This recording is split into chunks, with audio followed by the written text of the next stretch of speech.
어렵습니다. 네, 역사는 이 모든 사실을 기억합니다. 기록합니다. 지금 이 고발인들을요, 검찰에서 거꾸로 엮어가지고 지금 실형을 선고해서 현재 감옥에 있어요. 정당한 주장을 하는 국민들을 거꾸로 올개미를 씌워가지고 입을 막아버리기 위해서 지금 감옥에 넣었다 이런 얘기입니다. 우리 국민은 우매하지 않습니다. 지켜보겠습니다. 강동원은 박근혜와 국정원의 가장 아픈 곳, 대선 부정 문제를 가지고 끝까지 진상규명을 요구하고 이걸 소송을 제기하고 그 다음에 이 기자회견을 하고 그 다음에 수개표 법 개정 운동을 하고 그러니까 가장 아픈 곳을 건드린 사람입니다.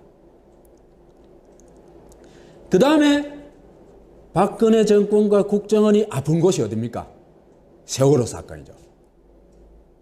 이 세월호 사건을 건드렸던 세월호 사건에 가장 열심히 뛰었던 사람이 김현이죠. 김현은 아예 1차 컷오프에서 탈락해버렸습니다. 그 다음에 정청래도 보면은 세월호에 24일간 단식 투쟁을 합니다. 그 다음에 조중동의 인터뷰도 거부하고 그 박근혜에 대해서도 뭐 이 시간 날 때마다 아주 막 날카롭게 공격을 합니다.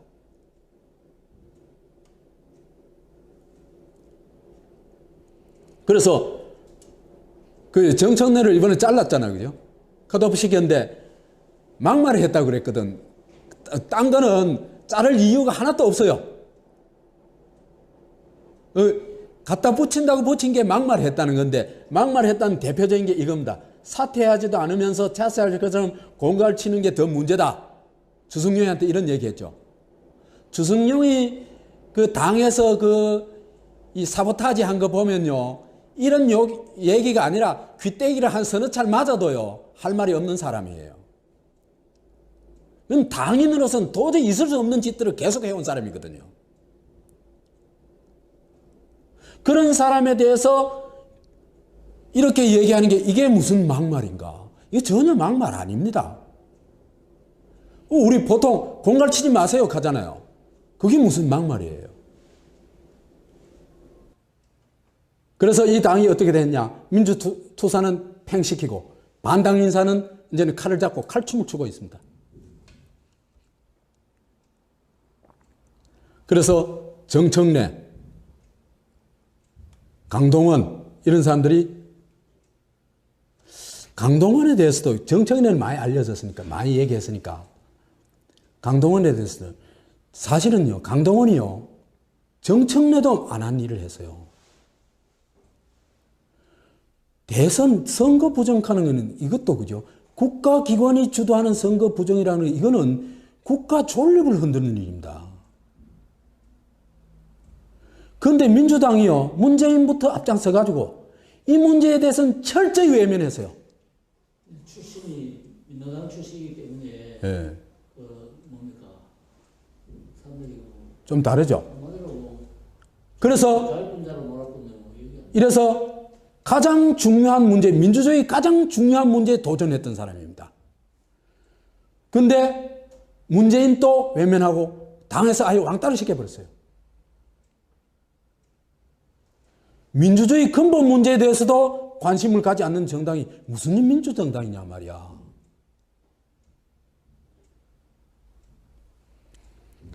그래서 문제아로 찍어가지고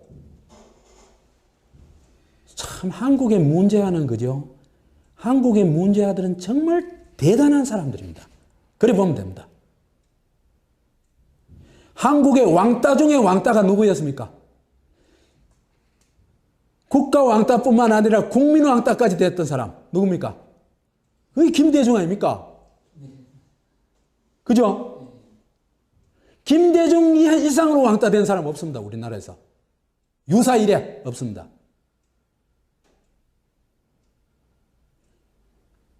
그런데 사실은 열어보니까 그 사람 대단한 사람이죠. 한국 사회가 그죠? 그 여당뿐만 아니라 이 야당도 이 꼬라지란 얘기입니다. 그래서 매국 집단이 독립운동가를 빨갱이로 모는 거하고 뭐가 다르냐 이게 말이야. 민주당 너는 이거에서 빠져나왔나 말이지. 참 나라가 걱정스럽습니다. 그래서 이렇게 얘기하고 싶어요. 그렇지만은 그래도 아직 늦지 않았다. 정청래, 강동원, 김현 이런 사람 살려내는 운동을 우리가 하자. 주권자의 힘으로 민주당을 한번 압박하고 바꿔보자. 그래서 아까 얘기했던 젊은 층이 오히려 민주당을 코를 꿰가지고 끌고 나가보자.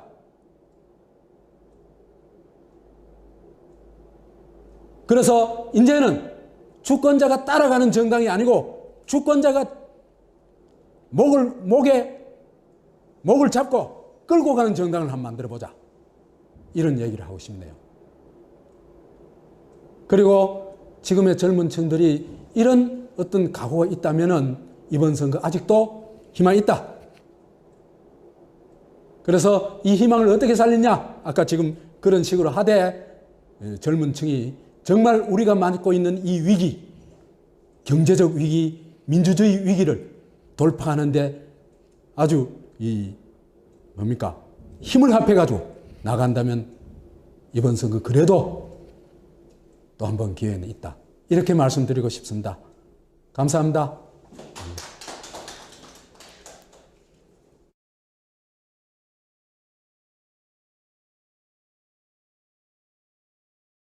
나와 있습니다. 네.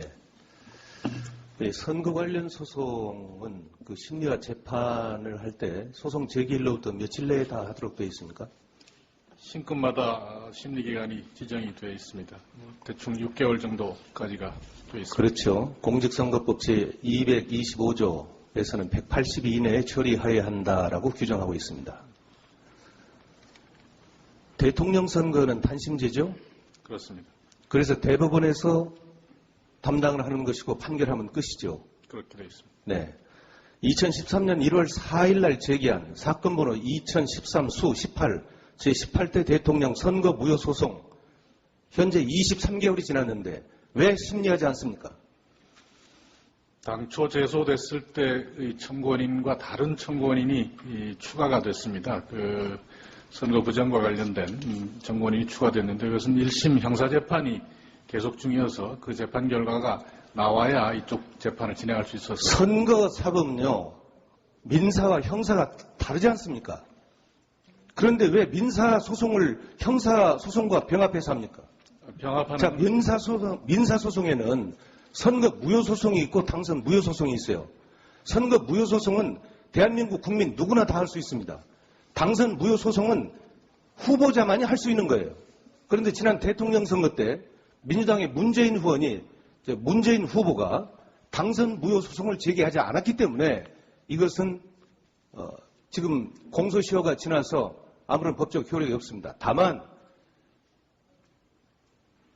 국민이 지금 민사소송으로 선거 무효 소송을 제기했고 또 형사소송을 제기해 놓고 있어요. 그런데 대법원에서 지금 2년이 다 돼가는데도 이것을 심리조차 않고 있다는 것은 이건 대단히 정치적으로 지금 판단하고 있다. 이렇게 주장을 하는데 어떻게 생각하십니까? 추가된 청구원인이 국정원 선거 개입 문제가 제기가 되어 있습니다. 그런데 그 사건이 1심에서 최근에 형사 판결이 났기 때문에 이제 진행할 수 있는 단계가 되어서 심리 촉진을 하려고 하고 있는 것으로 알고 있습니다. 이제 진행하려고 합니까? 그게 형사 사건이 사실 확정이 돼야 이쪽 사건을 진행할 수 있는 연계 관계가 있어서 미뤄두고 있었던 것으로 이해하고 있습니다. 자, 보십시오.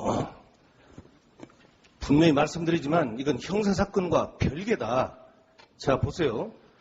18대 대통령 선거 무효 소송의 주요 내용이 무엇인지 아시죠? 제가 하나씩 읽어보겠습니다. 새누리당의 부정선거였습니다. 윤정훈 목사의 시발단 운영과 관련된 사건으로 징역 10년형 집행유예 2년형이 확정되었습니다. 윤정훈 시발단 주도했던 사람이, 그리고 국가기관이 대선에 개입했어요. 국가정보원, 국방부, 사이버사령부, 기무사령부, 통계청, 경찰청 등등이 선거 개입했다는 것은 국민이 다 알고 있는 사실입니다. 또 중앙선거관리위원회에서의 개표 조작이 있었어요. 이것은 국민적 의혹이 계속 증폭되고 있어요. 경기도 남양주 선관위 또는 서울시 송파 선관위를 비롯해서 전국적인 개표 부정 이 증거들이 전 투표구의 60% 이상 지금 나오고 있는 겁니다. 또 박근혜 당시 후보의 허위사실 유포가 있었잖아요. 문재인 후보와의 대선 후보 방송 토론 중에서 댓글려 김하영을 옹호하는 이 발언, 이것은 허위사실 유포잖아요. 바로 이런 것들이 명백하게 드러나는데도 불구하고 대한민국 국민의 자격으로 소송을 제기한 것을 2년이 다 돼도 심리조차 않고 있다는 것은 대부분의 직무유기입니다. 국기문란입니다. 이것도. 어떻게 생각하세요? 거듭 말씀드립니다만 당초 청구원인은 개표 부정에 한정되어 있었던 것으로 압니다. 그런데 그 이후에 국가기관의 그 선거 개입의 점이 선거 무효 사유로 추가가 됐고, 그 점은 형사 기소가 돼 있었어요. 자, 이거 보십시오. 형사소송 한 건 또 있었어요. 2013년 5월 9일 이명박, 박근혜, 김무성, 김능한, 이종호 씨는 중앙선관위 상임위원입니다. 문상부 중앙선관위 사무총장이에요. 여기다 원세훈, 김용판, 김하영, 여기는 댓글녀입니다. 이 9명을 형법 제87조 내란죄, 동법 제91조 국헌 문란죄, 동법 제122조 직권남용죄, 동법 제123조 직무유기죄로 형사 고발해놨어요. 이것도 지금 전혀 심리를 않고 있어요. 이러면서도 지금 대부분이 지금 제대로 선거 사범에 대해서 심리하고 재판을 진행하려는 의지가 있다고 보십니까? 지금 아까 답변 중에 바로 이제 때가 됐으니 뭐 할 수 있겠다 이렇게 말씀하셨는데 언제 할 거예요? 이제 1심 판결이 났으니까 당의 재판부에서 기일을 지정해서 진행하리라고 생각합니다. 그렇게 막연하게 답변하지 마시고 지금 현재 어떤 상황인데 언제 하겠다. 이 국회에서 분명히 한번 답변해 보세요. 당의 재판부에서 결정할 일이라서 제가 법원행정처장 입장에서 말씀드려서 단정하기는 어렵습니다. 네, 역사는 이 모든 사실을 기억합니다. 기록합니다. 지금 이 고발인들을요, 검찰에서 거꾸로 엮어가지고 지금 실형을 선고해서 현재 감옥에 있어요. 정당한 주장을 하는 국민들을 거꾸로 올개미를 씌워가지고 입을 막아버리기 위해서 지금 감옥에 넣었다 이런 얘기입니다. 우리 국민은 우매하지 않습니다. 지켜보겠습니다. 이 시간 날 때마다 아주 막 날카롭게 공격을 합니다.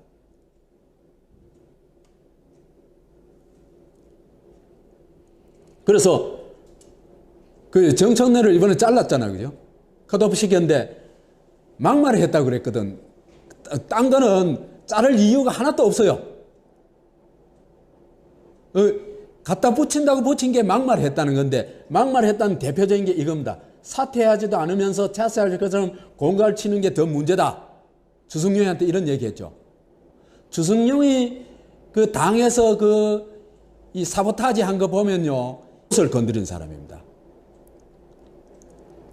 그 다음에 박근혜 정권과 국정원이 아픈 곳이 어딥니까?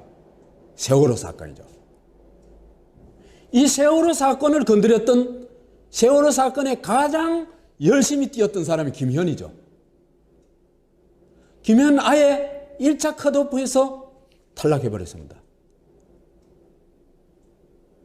그 다음에 정청래도 보면은 세월호에 24일간 단식 투쟁을 합니다.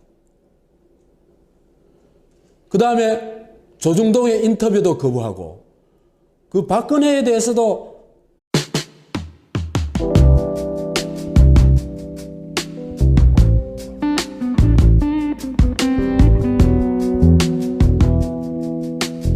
하기는 어렵습니다. 네, 역사는 이 모든 사실을 기억합니다. 기록합니다.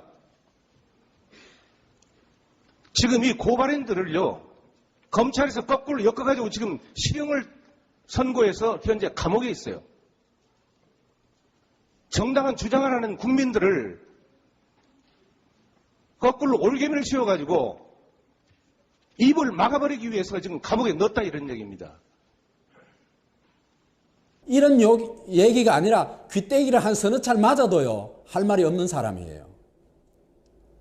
그건 당인으로서는 도저히 있을 수 없는 짓들을 계속 해온 사람이거든요. 그런 사람에 대해서 이렇게 얘기하는 게 이게 무슨 막말인가? 이게 전혀 막말 아닙니다. 우리 보통 공갈 치지 마세요 하잖아요. 그게 무슨 막말이에요. 그래서 이 당이 어떻게 됐냐? 민주투사는 팽시키고 반당 인사는 이제는 칼을 잡고 칼춤을 추고 있습니다. 그래서 우리 국민은 우매하지 않습니다. 지켜보겠습니다. 강동원은 박근혜와 국정원의 가장 아픈 곳, 대선 부정 문제를 가지고 끝까지 진상규명을 요구하고 이걸 소송을 제기하고 그 다음에 이 기자회견을 하고 그 다음에 수개표 법 개정 운동을 하고 그러니까 가장 아픈 곳